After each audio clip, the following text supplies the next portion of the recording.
हे everyone, welcome back. तो finally आज हम देखने वाले हैं अपना रिएक्ट चैलेंज नंबर 5। ये चैलेंज नंबर 5 बहुत ही ज़्यादा इम्पोर्टेंट है क्योंकि ये प्रोजेक्ट आपके अंदर एक ऐसा जो है वो जज्बा लेकर आएगा कि हम रिएक्ट को रियल लाइफ में जो है वो कैसे यूज़ कर सकते हैं। जी हाँ, पिछले वीडियो ट्यूटोरियल के एंड में मैंने आपको बताया था कि आपका चैलेंज क्या है। एक बार मैं आपको दोबारा बता देता हूँ कि आपने जो है वो कैलकुलेटर क्रिएट करना था। तो बिना टाइम वेस्ट किए चलते हैं और सबसे पहले देख लेते हैं कि आपको किस तरह का जो है वो कैलकुलेटर क्रिएट करना था। तो लेट्स गेट स्टार्टेड।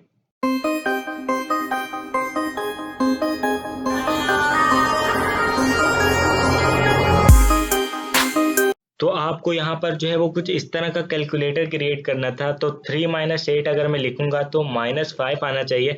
बिल्कुल सही आ रहा है। अगर मैं प्लस इसमें 9 ऐड कर दूंगा तो 4 आना चाहिए। बिल्कुल सही है। उसके बाद अगर मैं प्लस इसमें 5 ऐड कर दूंगा तो 9 आना चाहिए। और अगर ए सी पर क्लिक करूंगा तो सारा का सारा सब कुछ रिमूव हो जाएगा। अगर मैं काफ़ी सारे नंबर्स लिखता हूँ, सी ई पे क्लिक करता हूँ तो ये मेरा एक एक करके जो है वो डिलीट हो जाएगा। तो कुछ इस तरह का कैलकुलेटर ऐप जो है वो बिल्कुल बेसिक आपको क्रिएट करनी है। उससे पहले यहाँ से इसको बंद कर देता हूँ और यहाँ पर आपको बता दूँ, अगर अभी तक प्लेलिस्ट को एक्सेस नहीं किया तो प्लेलिस्ट को एक्सेस कर लें, ताकि ताकि क्योंकि सारे वीडियोज जो हैं वो इसी के अंदर आने वाले हैं।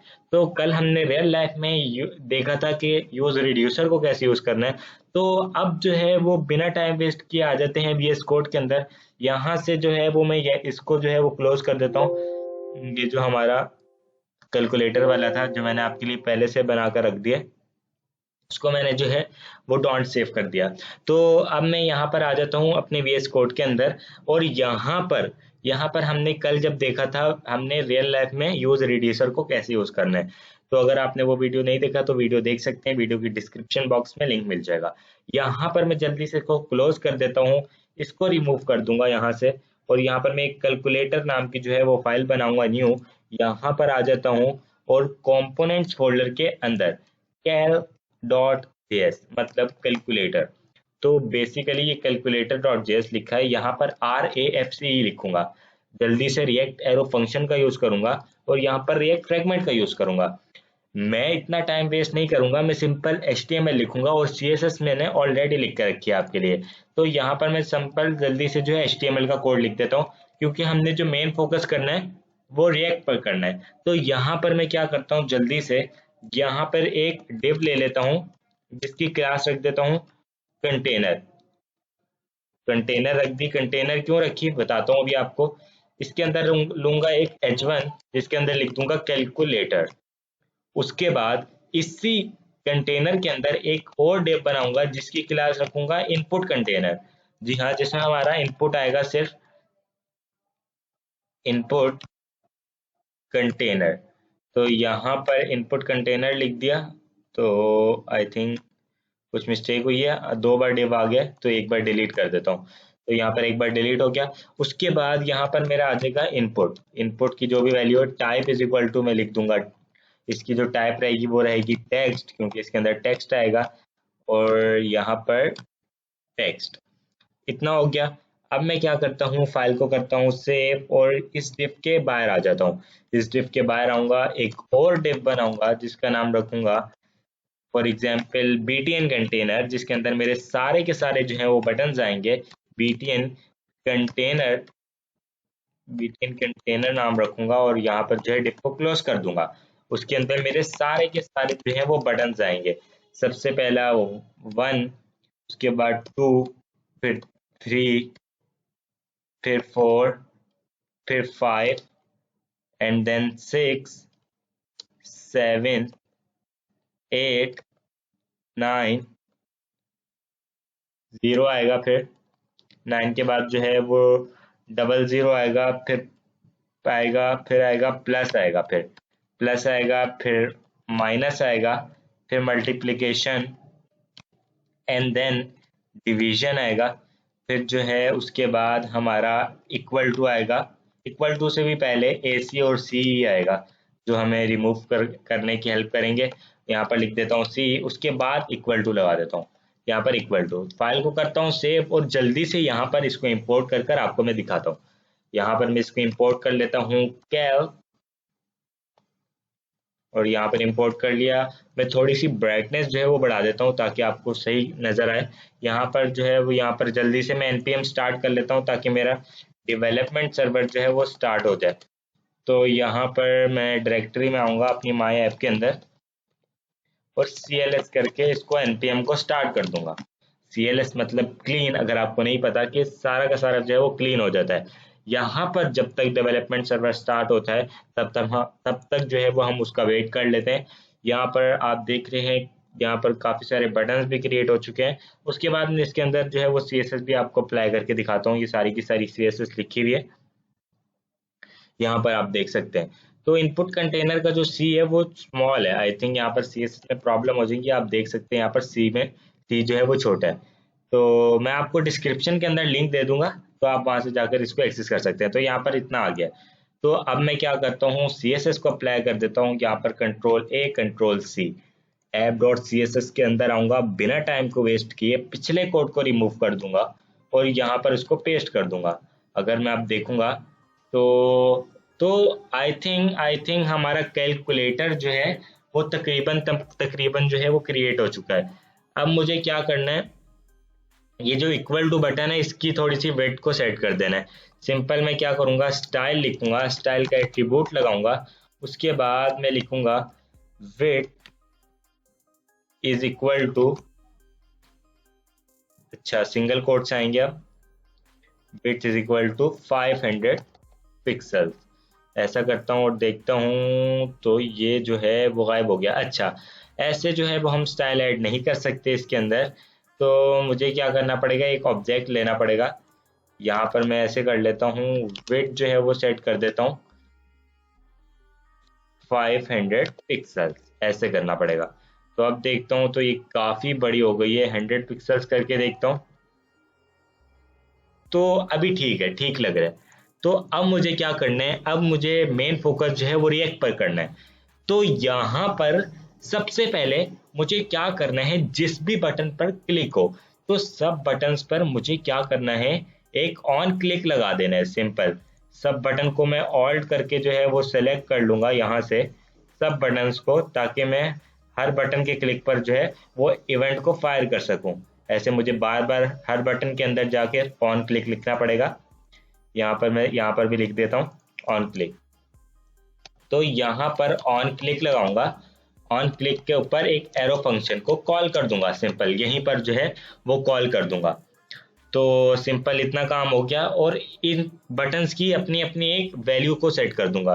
फॉर एग्जांपल यहाँ पर जो भी वैल्यू है वो यहीं पर डाल दूंगा। फॉर एग्जांपल 1, यहाँ पर 2 डाल दूंगा, वैल्यू इज इक्वल टू 2। इसको एक बार कॉपी कर लेता हूँ ताकि बार बार पेस्ट कर सकूं। Ctrl+C Ctrl+V Ctrl+Z। तो यहाँ पर जो है वो स्पेस देकर Ctrl+V करना था, मैंने स्पेस नहीं दिया।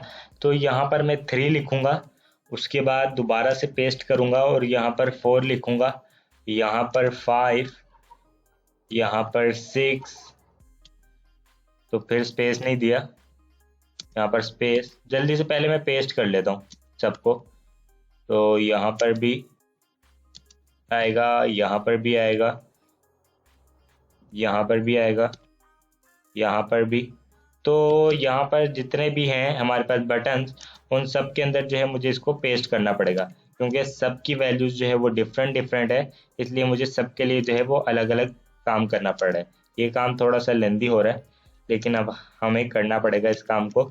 तो अब मैं क्या करता हूँ, सबकी वैल्यूज को जो है वो सेट कर देता हूँ। यहाँ पर 6, 7, 8, 9, उसके बाद 00 है, उसके बाद यहाँ पर प्लस है, यहाँ पर माइनस है, यहाँ पर मल्टीप्लिकेशन है, उसके बाद यहाँ पर जो है वो डिवीजन है, फिर AC है और फिर CE है, उसके बाद लास्ट में जो है वो इक्वल टू का साइन है।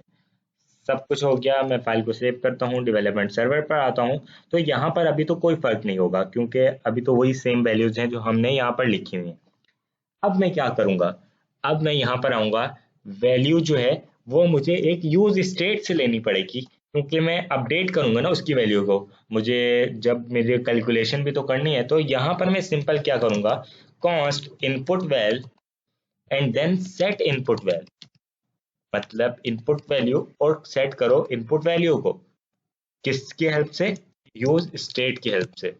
तो यूज स्टेट लिखूंगा, अभी के लिए ये खाली रहेगी, कुछ भी नहीं होगा इसके अंदर, एम्प्टी वैल्यू है। तो यहाँ पर सॉरी इनपुट लिखना था, इनपुट, और यहाँ पर मैं क्या करूंगा, इसको वी को कैपिटल कर दूंगा, यहाँ से कॉपी कर दूंगा जल्दी से इसको, और यहाँ पर इनपुट के अंदर लाकर जो है वो मैं पेस्ट कर दूंगा, ना कि इनपुट कंटेनर के अंदर, इनपुट के अंदर, और वैल्यू होगी इनपुट वैल जो हमारी इनपुट से आ रही है। और अगर ऐसा मैं करूंगा तो इसके अंदर अभी मैं कुछ टाइप नहीं कर पाऊंगा, सॉरी अभी नहीं होगा, जब मैं ऑन चेंज लगाऊंगा तो on change equals to arrow function. अब जो है क्या होगा, अब इसके अंदर जो है वो मैं कुछ टाइप नहीं कर पाऊंगा। यहाँ पर अगर मैं लिखूंगा तो यहाँ पर अभी भी नहीं, अभी मुझे एक और काम करना पड़ेगा। यहाँ पर मैं क्या करता हूँ, इस सब को जो है वो रिमूव करता हूँ। यहाँ पर वैल्यू जो है वो इनपुट वैल डाल दी मैंने। अब यहाँ पर जो है वो यूज स्टेट, यहाँ पर इसके अंदर एक स्ट्रिंग आने वाला है, तो मैं फाइल को सेव करता हूँ और यहाँ पर टाइप करते देखता हूँ। तो अब यहाँ पर मैं जो है वो कुछ नहीं टाइप कर पा रहा। क्यों नहीं कर पा रहा, मैंने उसको बोल दिया भाई आपके अंदर जो है वो स्ट्रिंग आएगी, और आप उसको, आपने उसके अंदर आप उसको कब यहाँ पर टाइप करोगे, जब जब इसकी वैल्यू जो है वो चेंज होगी। आई होप कि आप समझ रहे हैं कि जब जब इनपुट की वैल्यू चेंज होगी तब तब ये जो है वो फंक्शन वो ट्रिगर हो जाएगा और इनपुट की वैल्यू को जो है वो चेंज कर देगा। अब मैं अगर यहाँ पर देखूंगा तो बोलूंगा भाई इन कब कब चेंज करो, जब जब इसकी वैल्यू जो है वो चेंज हो रही है, तब तक इसके अंदर जो है वो इंटर करो। तो यहाँ पर ना के वैलिडेशन, यहाँ पर लिखूंगा वैल्यू, एंड देन मेरा काम जो है वो हो जाएगा। जब जब वैल्यू चेंज होगी, यहाँ पर expected and assignment call function in state line number 12 के अंदर जो है ई dot target dot value. Okay, यहाँ पर मैं कंट्रोल एक्स करता हूँ, कंसोल लगा लेता हूँ, कंसोल डॉट लॉग, और यहाँ पर पेस्ट कर देता हूँ। और अब देखता हूँ यहाँ पर इंस्पेक्ट कर कर कि मुझे कंसोल में क्या मिलेगा जब मैं इसके अंदर टाइप करूंगा। तो यहाँ पर मैं फाइल को सेव करता हूँ, रिफ्रेश करता हूँ, ये बिल्कुल भी रिस्पॉन्सिव नहीं है अभी।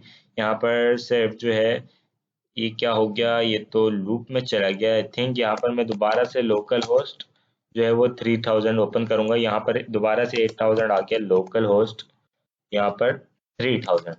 ऐसा करने से क्या होगा, तो वो मेरा जो रिएक्ट कैलकुलेटर है वो दोबारा से आ जाएगा। यहाँ पर जो भी इंटर करूंगा वो मुझे जो है वो कंसोल के अंदर मिल रहा है। आप देख रहे हैं जो भी इंटर कर रहा हूँ वो मैं यहाँ पर कंसोल के अंदर जो है मिल रहा है। अब मुझे क्या करना है, वो जो इनपुट की वैल्यू है वहां पर उसको अपडेट कराना है। तो यहाँ पर set input val is equal to e dot target dot value. तो अब यहाँ पर जो है वो मैं इंटर कर पा रहा हूँ। आप देख रहे हैं यहाँ पर हमारा मसला जो है, यहाँ पर प्रॉब्लम जो है वो सॉल्व हो चुकी है। अब मुझे क्या करना है, यहाँ पर भी यही काम करना है। यहाँ पर भी सब के अंदर मुझे एक इवेंट ऑब्जेक्ट लगाना पड़ेगा। जल्दी से मैं क्या करता हूँ, इवेंट ले लेता हूँ। यहाँ पर सब जगह मुझे यही करना पड़ेगा। तो यहाँ पर मैं जल्दी जल्दी इस काम को करूँगा। यहाँ पर भी लिखना पड़ेगा, यहाँ पर भी, यहाँ पर भी, और नीचे भी स्क्रॉल करके जो है वो सब जगह पर मैं जो है भी ई लिख देता हूँ। ई का मतलब एक ये इवेंट लेगा, इसके अंदर काफ़ी सारे इवेंट्स आते हैं, आप किसी भी मेथड का यूज़ कर सकते हैं। इसके अंदर काफ़ी सारी चीज़ें होती हैं, आप कंसोल में ई को प्रिंट करके देख सकते हैं। तो अभी इतना टाइम नहीं है क्योंकि वीडियो की लेंथ जो है वो काफ़ी बड़ी हो जाएगी, इसलिए मैं ये काम जल्दी जल्दी कर रहा हूँ। उसके बाद सॉरी यहाँ पर कुछ कंसोल डॉट लॉग एरर आ गया था। तो यहाँ पर जो है अब मैं क्या करता हूँ, सेट इनपुट वैल। अगर आपको नहीं समझ में आ रहा तो अभी मैं आपको समझाता हूँ। इनपुट वैल्यू प्लस ई डॉट टारगेट डॉट वैल्यू। ये समझ में आया मैंने क्या किया? मैंने बोला भाई आप क्या करो, ये जैसी बटन पर क्लिक हो रहा है, बटन के क्लिक पर मुझे क्या मिल रही है, ये वैल्यू मिल रही है, सही है। बटन के क्लिक पर ये मुझे वैल्यू मिल रही है। मैंने बोला भाई जैसे ही बटन के ऊपर क्लिक हो तो ये वैल्यू मुझे कहाँ पर दिखाओ, इनपुट वैल के अंदर दिखाओ। सिंपल इतनी सी बात मैंने इसको बोला कि भाई ये वैल्यू मुझे इनपुट वैल्यू के अंदर दिखाओ। तो यहाँ पर मैं इसको कॉपी कर लेता हूँ, सब जगह पर पेस्ट कर देता हूँ। तो यहाँ पर भी पेस्ट करना पड़ेगा, यहाँ पर भी। तो मुझे सब जगह पर जो है वो पेस्ट करना पड़ेगा अब इसको। तो यहाँ पर भी पेस्ट कर देता हूँ जल्दी से, यहाँ पर भी 7 8 9, 00 के लिए भी पेस्ट करना पड़ेगा, प्लस के लिए भी, माइनस के लिए भी, और मल्टीप्लिकेशन, डिवीजन और AC के लिए हमें लॉजिक बनाना पड़ेगा, वो भी हम बनाते हैं। अभी के लिए इसको पेस्ट कर देता हूँ। CE के लिए भी हमें लॉजिक बनाना पड़ेगा और इसके लिए भी हमें लॉजिक बनाना पड़ेगा। तो इक्वल टू का जो है वो अभी मैं नहीं लिख रहा, क्योंकि उसका तो हमें लॉजिक सही से लिखना है। तो यहाँ पर अगर मैं 1 2 3 करूँगा तो देखिए सारी की सारी वैल्यूज जो है वो मुझे बिल्कुल ठीक जो है वो मिल रही है। तो अब मैं सबसे इजी काम सबसे पहले करता हूँ। यहाँ पर क्या करता हूँ, जैसे ही AC पर क्लिक हो, जैसे ही CE पर क्लिक हो तो मेरी इनपुट वैल्यू खाली हो जाए। सिंपल इतना सा करूंगा तो मेरा ये काम हो जाएगा, एक काम। तो यहाँ पर सबसे पहले अगर मैं यहाँ पर कुछ भी टाइप करूँ, CE पर क्लिक करूँ तो मेरी वैल्यू खाली हो जाएगी। अब लिख लेते हैं AC का logic, input val dot slice. अब स्लाइस क्या करेगा, स्लाइस जो है वो एक एरे मेथड है। एरे का एक ये मेथड है, ये स्ट्रिंग के साथ भी यूज होता है बेसिकली। ये क्या करता है, अगर आपको किसी भी स्ट्रिंग को तोड़ना हो या बीच में से कोई वैल्यू निकालनी हो, या ये बहुत सारे कामों के लिए होता है, तो मैं बोलूंगा भाई 0 से वैल्यूज चेक करना शुरू करो, और जैसे इस पर क्लिक हो आप इसकी वैल्यू को एक एक कम करते जाओ, मतलब -1, मतलब एक एक वैल्यू डिलीट करते जाओ। यहाँ पर अगर मैं कुछ भी लिखूंगा और यहाँ पर सॉरी मैं 1 2 ही लिखता हूँ, 1 2 3। तो अगर मैं AC पर क्लिक करूंगा तो ये एक एक वैल्यू को रिमूव करेगा, आप देख रहे हैं। और अगर मैं इधर मल्टीपल वैल्यूज लिखूंगा और C पर क्लिक करूंगा तो सारी वैल्यूज रिमूव हो जाएंगी। अब तो हमारा काम हो गया, लेकिन सिर्फ एक काम रह गया। वो क्या, कि जब भी इक्वल टू पर क्लिक हो, जब भी इक्वल टू पर क्लिक हो तो आप ट्राई और कैच का यूज करें। ट्राई और कैच का क्यों यूज करें, अगर आपको जो है वो वैल्यू नहीं मिली सही, तो आप फौरन क्या करो, एरर दिखा दो, कंसोल में जो है वो एरर को प्रिंट कर दो। अगर जो है वो वैल्यू मिल चुकी है तो आप क्या करो, सेट इनपुट वैल्यू जो है उसको आप इवेल कर दो इनपुट वैल को।